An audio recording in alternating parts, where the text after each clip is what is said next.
नमस्कार, मैं हूं रंजीत कुमार और आप देख रहे हैं क्लियर कट। तो यहां लाग लपेट नहीं, बातें बिल्कुल स्पष्ट होंगी, फैक्चुअल होंगी और एक्चुअल होंगी। खबर के हर मायने से कराएंगे आपका परिचय, सरकार की खबरें, सरोकार की खबरें और खबरों के वो एंगल जो कंफ्यूजन को करेंगे दूर। तो चलिए शुरू करते हैं आज का क्लियर कट।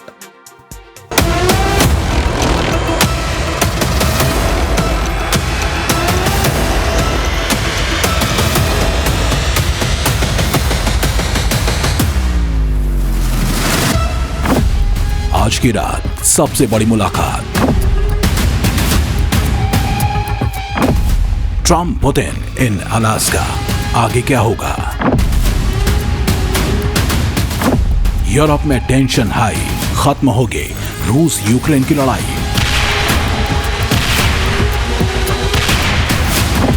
सबसे बड़ी रात, समझौते पर ज़ेलेंस्की होंगे तैयार। वर्ल्ड की सबसे बड़ी खबर, दुनिया की नजर।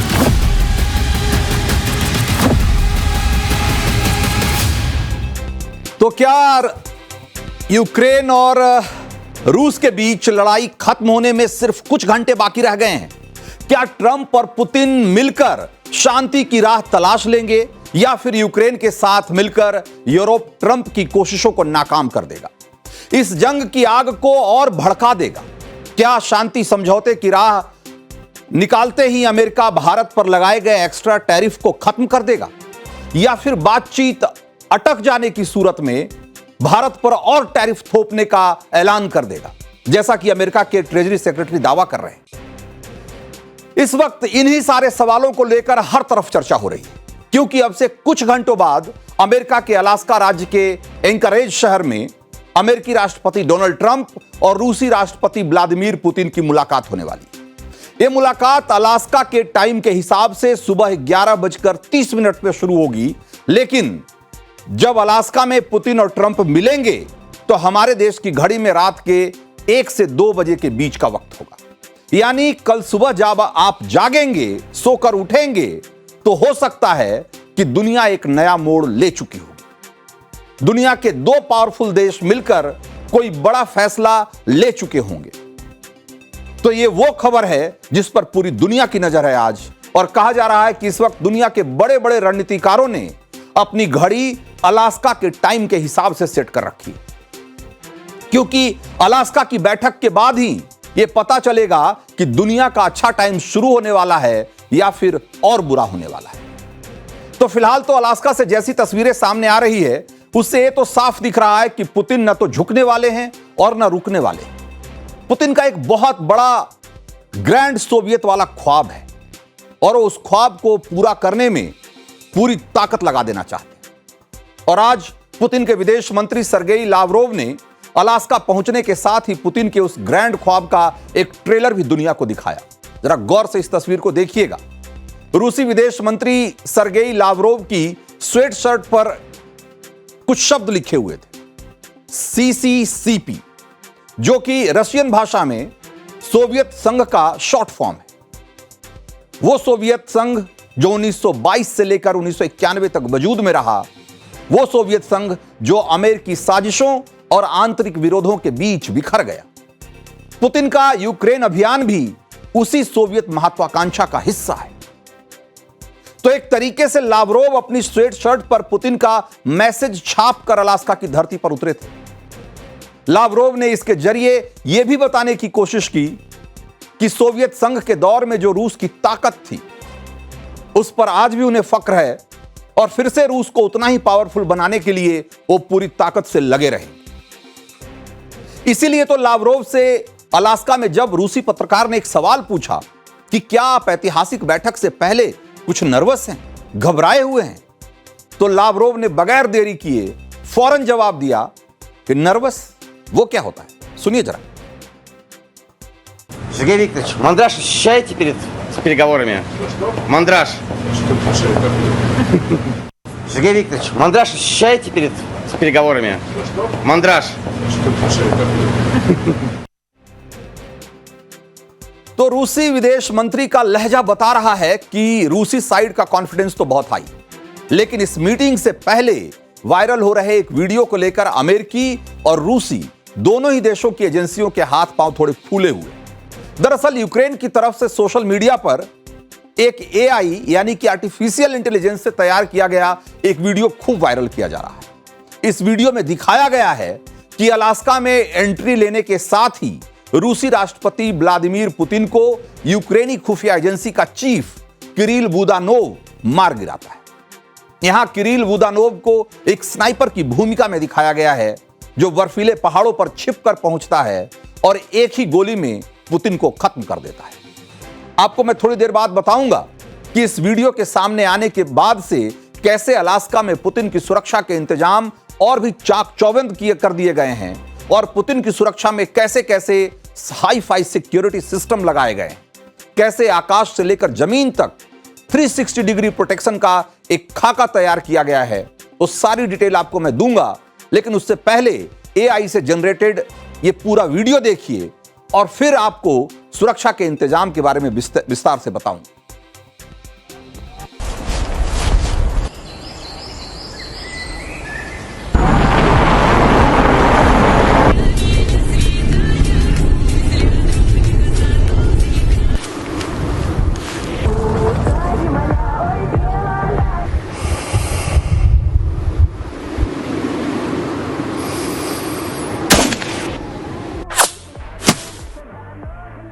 Все.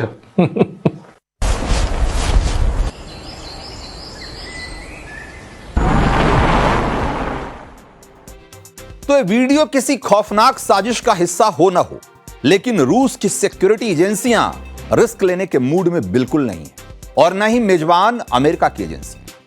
और वैसे भी जब दुनिया के दो सबसे पावरफुल देशों के सबसे ज्यादा प्रोटेक्टेड लीडर्स मिलेंगे तो किसी तरह से चूक की कोई गुंजाइश रहने दी जाएगी, यह बात सोची भी नहीं जा सकती। इसीलिए तैयारी और तैनाती ऐसी है कि इस वक्त अलास्का में परिंदा भी पर नहीं मार सकता, ऐसे समझिए। ट्रंप और पुतिन की बैठक अलास्का के सबसे बड़े ज्वाइंट मिलिट्री बेस एल्मेंडोर्फ रिचर्डसन में होने जा रही है। यहां से रूसी बॉर्डर की दूरी 1000 मील के करीब है। कोल्ड वॉर के दौर में यह बेस एक निगरानी सेंटर के तौर पर काम करता था। मीटिंग को देखते हुए ज्वाइंट बेस पर आम लोगों की एंट्री पूरी तरीके से बैन कर दी गई है और एयर स्पेस में अब कोई भी अनधिकृत विमान उड़ान नहीं भर सकता। मीटिंग के बारे में ट्रंप के ऐलान के साथ ही सीक्रेट सर्विस ने अमेरिका के दूसरे शहरों में जो उनके खास कम्युनिकेशन सिस्टम हैं, डिवाइसेज हैं, उनको इस सेंटर पे लाना, इस बेस पे लाना शुरू कर दिया है। वेपन्स और मेडिकल इक्विपमेंट्स को अलास्का में शिफ्ट किया जा रहा है, बल्कि यूं समझिए कि शिफ्ट किया जा चुका है। और फिर सुरक्षा को लेकर हर एक इंतजाम और पूरी प्लानिंग रूस के साथ साझा तौर पर तैयार की जा रही है और उसकी एक एक डिटेल रूस के साथ शेयर की जा रही है। इसके बाद पुतिन की सुरक्षा के लिए रूस की एजेंसियों ने भी अपने हथियार, इक्विपमेंट्स और जरूरी साजो सामान इस बेस पर पहुंचाया है, और वो भी उतनी ही संख्या में जितनी अमेरिकियों ने इंतजाम किया। बताया जा रहा है कि यहां पुतिन के नजदीकी घेरे में रूसी बॉडीगार्ड्स रहेंगे और बाहरी घेरे में उनकी सुरक्षा की जिम्मेदारी सीक्रेट सर्विस के एजेंट संभालेंगे। नियम ऐसा बनाया गया है कि कोई भी पक्ष दूसरे पक्ष की गाड़ियों के दरवाजे तक नहीं खोलेगा और न ही दूसरे पक्ष की गाड़ियों में सवार होगा। जब दरवाजा ही नहीं खोल सकता तो खैर सवार होने की तो बात ही दूर है। इसके अलावा नियम ऐसा बनाया गया है कि रूस और अमेरिका दोनों ही पक्षों की तरफ से हर चीज का मिलान किया जा रहा है, यानी जितने अमेरिकी सुरक्षा कर्मी होंगे उतने ही रूसी होंगे। यहां तक कि जितने हथियार अमेरिकी सीक्रेट सर्विस के पास होंगे, उनके एजेंट्स के पास होंगे, उतने ही हथियार रूसी एजेंट्स के पास भी रहेंगे। यहां तक कि अगर किसी मीटिंग के बाहर, मीटिंग रूम के बाहर 10 अमेरिकी एजेंट्स तैनात होंगे तो दूसरी तरफ रूसी एजेंट्स की संख्या भी 10 ही होगी। बॉडीगार्ड के साथ साथ ट्रांसलेटर्स को लेकर भी इसी तरीके का नियम बनाया गया है। अगर ट्रंप के साथ एक ट्रांसलेटर होगा तो पुतिन के साथ भी एक ही होगा, यानी हर लेवल पर बराबरी का मामला होना चाहिए। तो ये तो हुई जमीनी सुरक्षा बंदोबस्त के बारे में जानकारी। दोनों देशों ने आसमानी सुरक्षा को मजबूत बनाने के लिए भी जो प्लान तैयार किया है वो हर मामले में अभूतपूर्व कहा जा रहा है।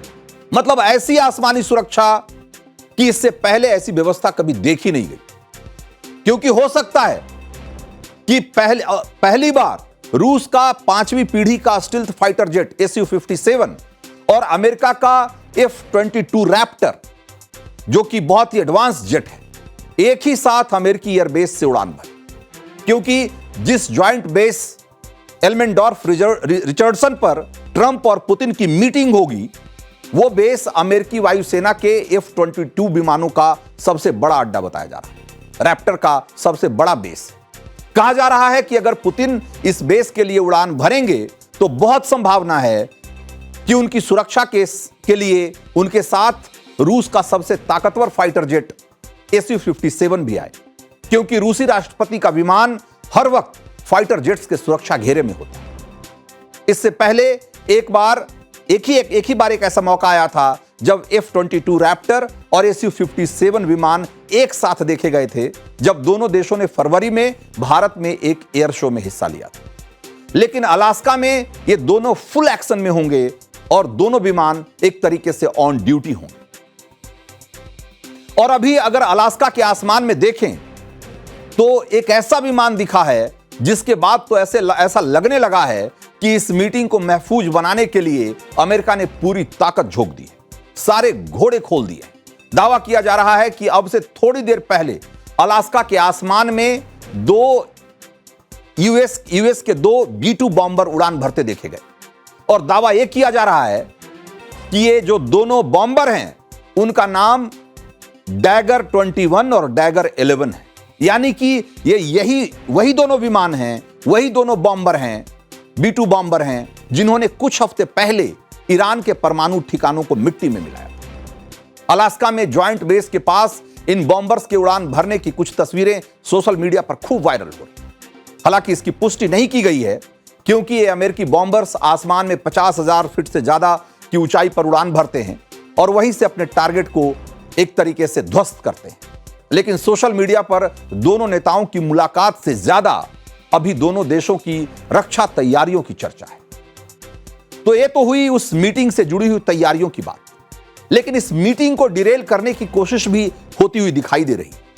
यूक्रेन, जिसे इस बैठक में शामिल नहीं किया गया है, वो थोड़ा घबराया हुआ है, थोड़ा बिलबिलाया हुआ है। यूक्रेन ने रूस पर हमले और तेज कर दिए, और कुछ देर पहले की खबर है कि यूक्रेन ने रूसी पोर्ट पर एक बड़ा हमला बोला है, जिसमें रूसी शिप को नुकसान पहुंचा है। मीटिंग से कुछ घंटे पहले यूक्रेन का हमला यह दिखाता है कि वो इस मीटिंग को थोड़ा डिरेल करने की कोशिश में जुटा हुआ है। दूसरी तरफ यूक्रेन के जो समर्थक हैं वो अलास्का में डटे हुए हैं और मीटिंग के खिलाफ विरोध प्रदर्शन कर रहे हैं। सड़कों पर वो यूक्रेन के झंडे लेकर जो रूसी डेलीगेशन गुजर रहा है उसके विरोध में नारे लगा रहे हैं। उसकी तस्वीरें भी आप देखिएगा।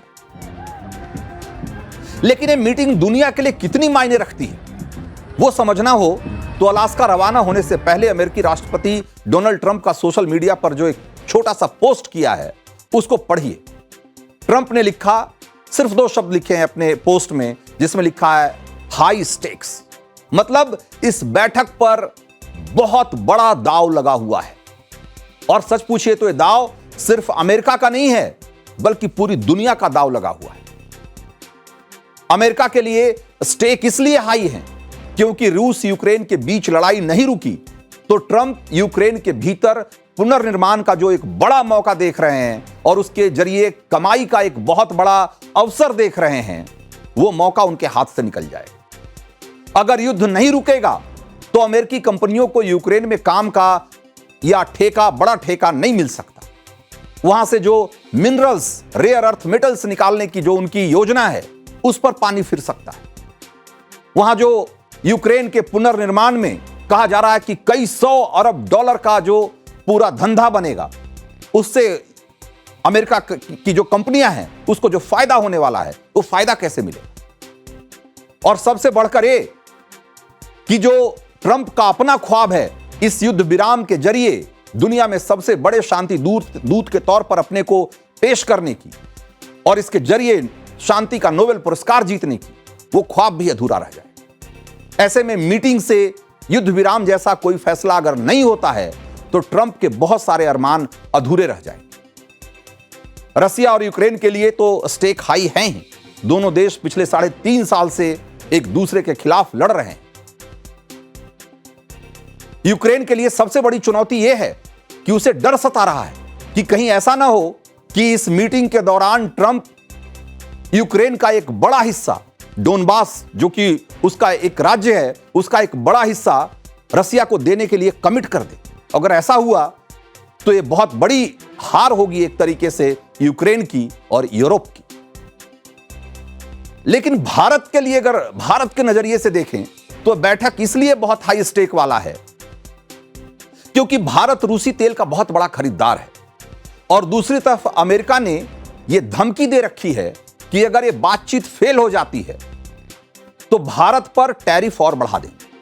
अमेरिका के ट्रेजरी सेक्रेटरी उन्होंने कल ही एक बयान दिया है कि अगर रूस और अमेरिका के बीच यह बातचीत फेल हो जाती है, यहां से शांति की कोई राह नहीं निकलती है, तो भारत को इसका खामियाजा भुगतना पड़ सकता है। भारत पर अमेरिका टैरिफ और बढ़ा सकता है। यानी कि समझिए कि यह यूक्रेन और रूस की जंग में यह नुकसान भारत का हो सकता है। और यहां से यह उम्मीद भी जताई जा रही है कि अगर यहां से अमेरिका ऐसी कोई तरकीब निकाल लेता है जिससे कि रसिया और यूक्रेन के बीच जंग रुक जाती है, तो बहुत मुमकिन है कि भारत पर जो 25% एक्स्ट्रा टैरिफ लगाया है ट्रंप ने, उसे खत्म कर दिया जाए। तो ये दुनिया के बहुत सारे देशों के लिए इस शांति वार्ता या इस मीटिंग की बहुत बहुत अहमियत है और इसीलिए पूरी दुनिया सांस थाम कर एक तरीके से इस मीटिंग के एक एक डेवलपमेंट पर नजर रख रही है। तो क्लियर कट में अब रुख करते हैं अगली स्टोरी का और आपको यह बताते हैं कि पीएम मोदी ने 60 करोड़ वाली धमकी जो दी जा रही थी, कैसे उसकी एक झटके में लंका लगा दी।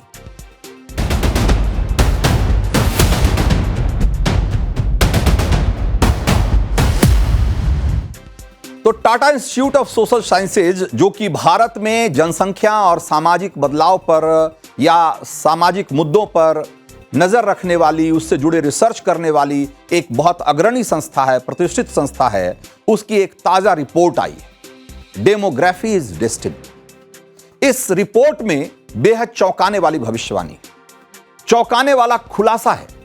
इसमें कहा गया है कि अगले 120 सालों में भारत की डेमोग्राफी यानी कि जनसंख्या की संरचना इस तरह बदल जाएगी कि भारत की मौजूदा पहचान तक बदल सकती है।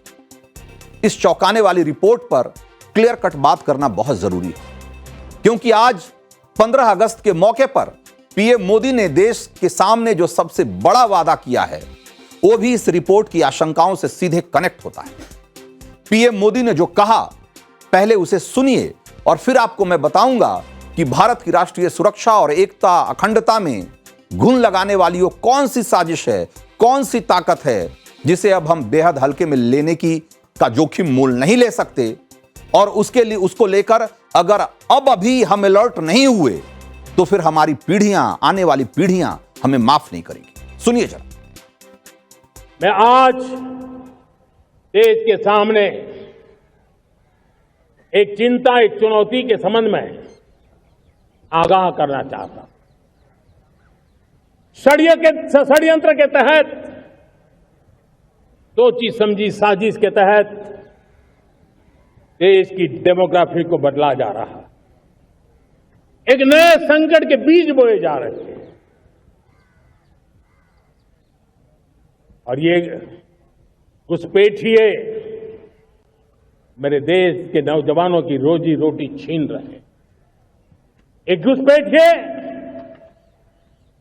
मेरे देश की बहन बेटियों को निशाना बना रहे हैं। ये बर्दाश्त नहीं होगा। ये घुसपैठिए भोले भाले आदिवासियों को भ्रमित करके उनकी जमीनों पर कब्जा कर रहे हैं। ये देश सहन नहीं करेगा। जब डेमोग्राफी परिवर्तन होता है, सीमावर्ती क्षेत्रों में डेमोग्राफी में परिवर्तन होता है, तब राष्ट्रीय सुरक्षा के लिए संकट पैदा होता है। देश की एकता, अखंडता और प्रगति के लिए ये संकट पैदा, सामाजिक तनाव के बीज बो देता है। और कोई देश अपना देश घुसपैठियों के हवाले नहीं कर सकता है, दुनिया का कोई देश नहीं कर सकता है, तो हम भारत को कैसे कर सकते हैं?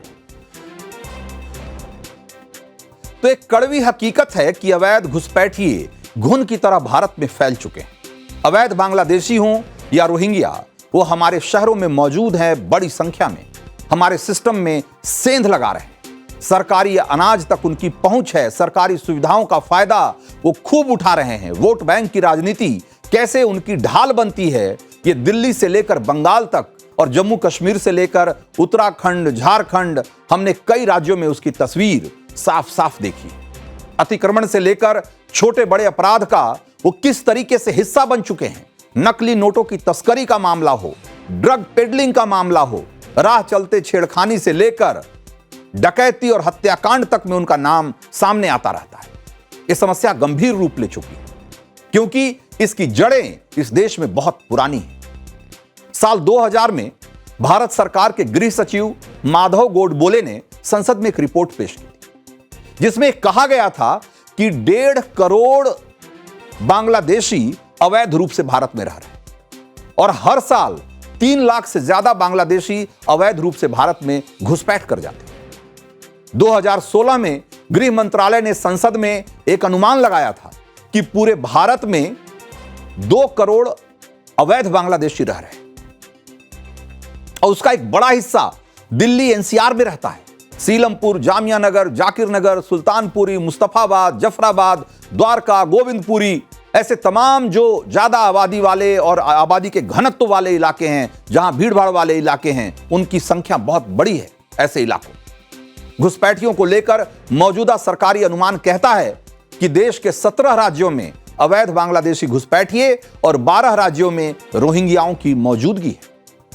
पहलगाम आतंकी हमले के बाद सरकार ने 7 मई से घुसपैठियों के खिलाफ एक अभियान शुरू किया। दिल्ली, हरियाणा, गुजरात से लेकर त्रिपुरा, मेघालय और असम तक 2000 से ज्यादा अवैध बांग्लादेशी घुसपैठियों की पहचान की गई और उन्हें बांग्लादेश डिपोर्ट किया गया। लेकिन सोचिए कि उनका नेक्सस, उनका दबदबा, उनकी जड़ें इस देश में कितनी मजबूत है। इसका अंदाजा इस बात से लगाइए कि जब दिल्ली से बांग्लादेश डिपोर्ट किया गया एक व्यक्ति सुहान खान जिसका नाम था, वो बांग्लादेश से 45 दिनों के भीतर ही दिल्ली में दोबारा वापस आ गया और उसकी दोबारा यहां गिरफ्तारी हो गई। जब दोबारा गिरफ्तारी हुई तब ये पता लगा कि भाई ये तो 45 दिन पहले डिपोर्ट किया गया था। यानी कि बांग्लादेश से भारत में घुसपैठ करना कितना आसान है। सिर्फ घुसपैठ करना नहीं, बल्कि दिल्ली के बड़े शहरों में आकर डेरा जमा लेना कितना आसान है, आप इसी बात से अंदाजा लगा लीजिए। यह इशारा था कि हमारे सिस्टम में घुसपैठियों ने किस हद तक सेंध लगा रखी और इन घुसपैठियों को ट्रैक करने का कोई सिस्टम नहीं है हमारे पास। इसीलिए देश की राजधानी दिल्ली से लेकर देश के अलग अलग राज्यों में दोबारा पहुंच जाते हैं, जहां चाहते हैं अपना ठिकाना बना लेते हैं, अपने साथ और घुसपैठियों को ले आते हैं, अपना गैंग बना लेते हैं और अपराध से लेकर राष्ट्र विरोधी गतिविधियों में लिप्त हो जाते हैं।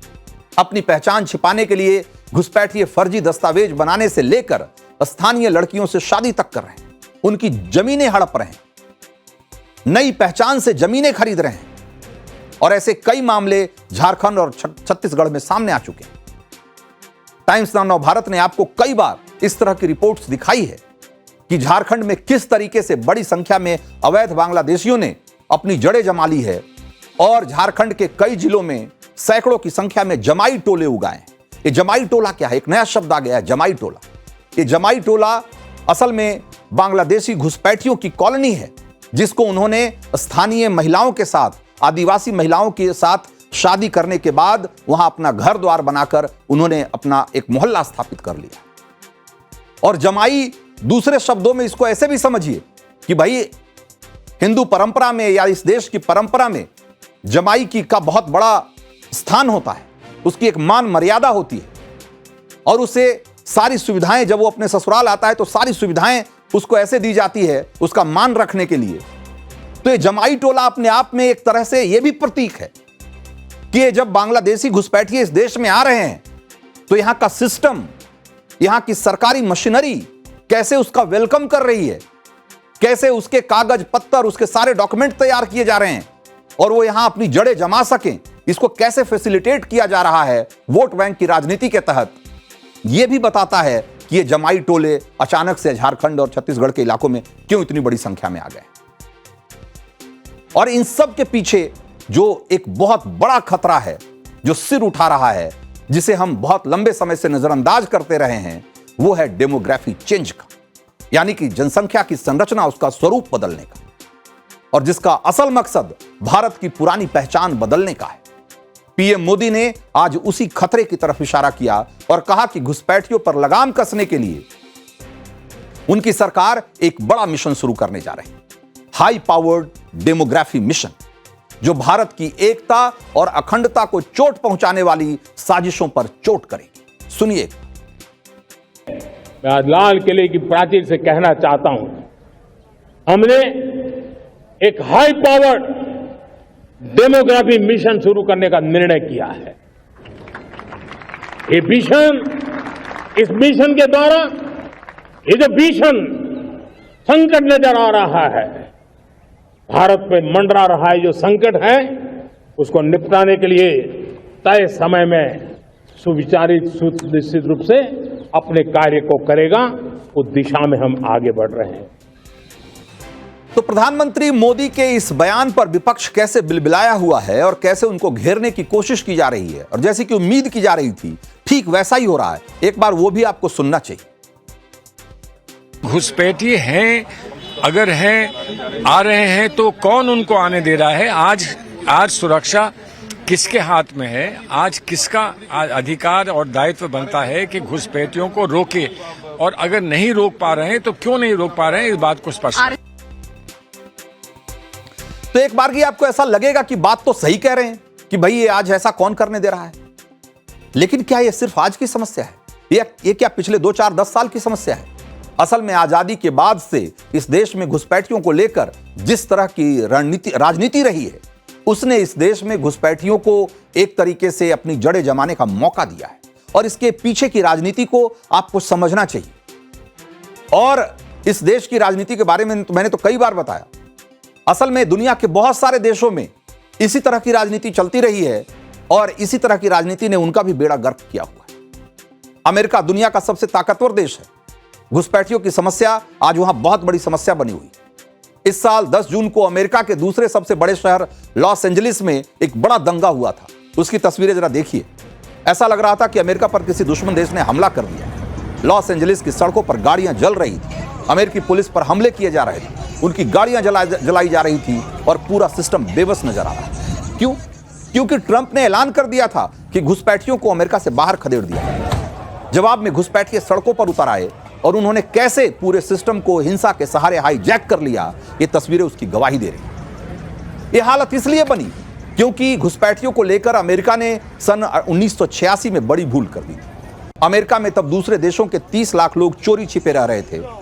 वो घुसपैठ करके अमेरिका आए थे, और वहां के सिस्टम में उसी तरीके से सेंध लगाकर जम गए थे जिस तरह अवैध बांग्लादेशी और रोहिंग्या आज भारत के सिस्टम में सेंध लगाकर जमे हुए, पैसे देकर फर्जी कागजात बना चुके हैं, और सरकारी एजेंसियों और सुविधाओं का खूब फायदा उठा रहे हैं, आम नागरिकों का हक मार रहे हैं।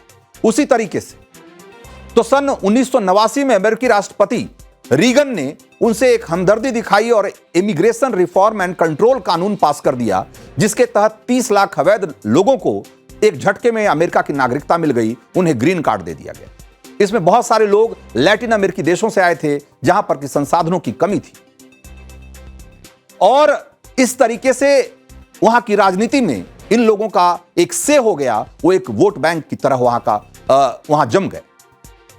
आज जैसा कि भारत में हम देखते हैं, उस कानून के बनने के बाद अमेरिका में घुसपैठ और बढ़ गई, क्योंकि घुसपैठियों को ऐसा लगने लगा कि अगर वो किसी तरीके से एक बार घुसपैठ कर ली वहां, तो फिर वोट बैंक की पॉलिटिक्स के तहत देर सवेर उनको भी ग्रीन कार्ड मिल जाएगा। और यही हो रहा है हिंदुस्तान में।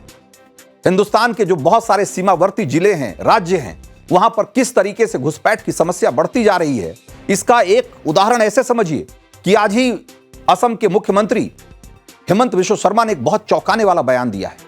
उन्होंने कहा है कि अगर हम अभी सतर्क नहीं हुए और हमने इसको लेकर एक्शन अगर नहीं शुरू किया, इस पर कोई कार्रवाई नहीं शुरू की, तो अगले 10 सालों में ही हम अपना होमलैंड और अपनी संस्कृति अब सब कुछ गवा बैठे। यानी कि वो कह रहे हैं कि असम एक तरीके से एक नई चुनौती भारत के सामने बन जाएगी। वहां घुसपैठी इतनी बड़ी संख्या में आ गए हैं कि वो एक तरीके से वहां के जो मूल निवासी हैं उनके लिए बहुत बड़ा खतरा बन गए। और ये सब कोई एक दिन में नहीं हुआ, पिछले 5-10 सालों में नहीं हुआ। हां, पिछले 5-10 सालों में भी जिस तरीके से घुसपैठ रोकने को लेकर काम होना चाहिए था, यह पक्की बात है कि उस तरीके से काम नहीं हुआ। प्रधानमंत्री मोदी ने आज जो हाई पावर डेमोग्राफी मिशन की बात कही है, वो एक बहुत स्वागत योग्य कदम है। थोड़ी देर से ही सही, लेकिन इस सरकार ने इच्छा शक्ति दिखाई है कि बहुत हो चुका, घुसपैठियों को और हम बर्दाश्त नहीं करेंगे और हम अपनी जमीन पर इस तरह के बढ़ते हुए खतरे को और नजरअंदाज नहीं करेंगे।